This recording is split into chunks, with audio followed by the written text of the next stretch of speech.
नमस्कार viewers, Shri Swami Samarth. Vijay's lifestyle Shri Swami Samarth या चॅनलमध्ये आपले सर्वांचे सहर्ष स्वागत आहे.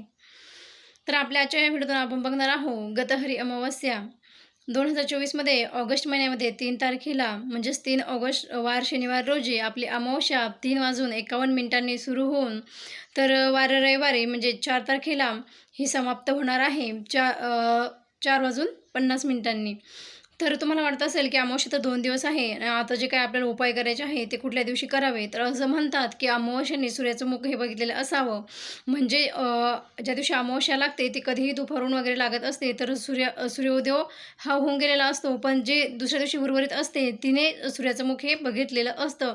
तर शक्यतोवर मित्रांनो, कधीही कुठलाही कार्यक्रम जर 2 दिवस येत असेल तर तो दुसऱ्या दिवशीचा कार्यक्रम गृहीत धरण्यात यावा, कारण की त्याने सूर्याचं मुख बघितलेलं असतं आणि ती स्थिती ही शास्त्र मान्य असते. तर अशाप्रमाणे आपण दोन्ही दिवसामध्ये करू शकतो, परंतु सूर्याचं मुख बघितलेल्या दिवशीच आपण कुठले कार्य ते करायला हवं, ते कुठला सण असो किंवा ती अमावस्या असो.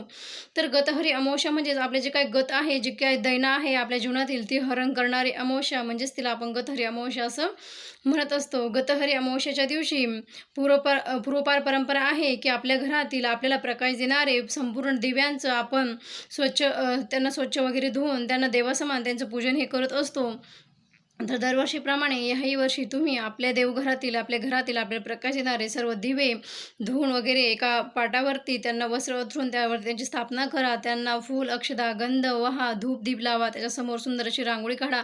म्हणजे जशी आपण देवाची संपूर्ण पूजा करत असतो त्याचप्रमाणे आपल्याला आपल्या घरातील दिव्यांची पूजाही करायची आहे. आणि आता आधुनिक काळामध्ये आपण आपल्या घरामध्ये प्रकाश देणारे लाईट, ट्यूबलाईट वगैरे ह्या सर्व गोष्टी आहेत, तर त्यांनाही स्वच्छ करा. आणि तदनंतर गतहरी अमावस्याच्या दिवशी आपल्याला करायचे आहे ते म्हणजे की अमावस्याच्या दिवशी अमावस्या लागण्याअगोदर आपल्या घरातील सर्व जाळे वगैरे हे काढून घ्यायचे आहे. आणि अमावस्याच्या दिवशी सकाळी जेव्हा आपण फरशी पुसत असतो तर त्या फरशीच्या पाण्यामध्ये आपल्याला गोमूत्र, लिंबू, मीठ आणि हळद ह्या 4 वस्तू टाकून आपलं घर स्वच्छ करायचं आहे.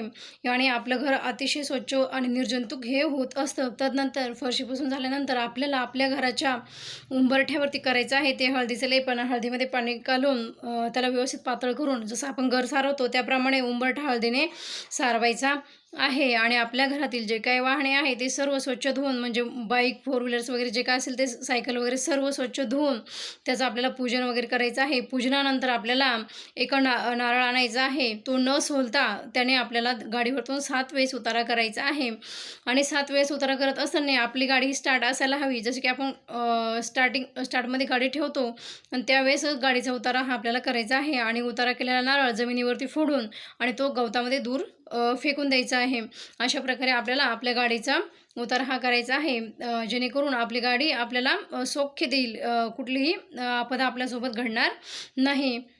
अशा प्रकारे अमावस्येच्या दिवशी आपल्याला उपाय करायचे आहे. आणि तुम्हाला जर तुमच्या आयुष्यामधील भरपूर सारे नकारात्मकता असेल आणि दुःख दरिद्रता असेल ते घालवायचे असेल तर तुम्ही परत एक नारळ आणायचा आहे, तो सोलायचा आहे, त्याला एक छोटीशी शेंडी ठेवायची आहे आणि ती शेंडी देवाकडे करायची आहे नारळाची.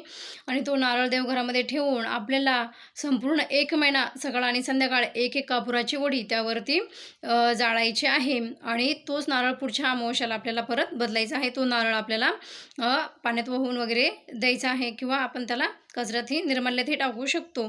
अशा प्रकारे तुम्ही पुढच्या अमावस्येला तो नारळही बदलू शकता. अशाने तुमच्या आयुष्यातील भरपूर प्रमाणात दुःख हे दूर होत असतात. नक्कीच हा उपाय तुम्हाला सर्वांना आवडला असेल आणि नक्कीच हा उपाय करून बघा. असेच नवनवीन उपाय आणि माहिती जाणून घेण्यासाठी आपल्या चॅनलला सबस्क्राईब करायला विसरू नका. व्हिडिओ आवडला असेल तर नक्कीच चॅनलला लाईक आणि सबस्क्राईब करा. श्री स्वामी समर्थ.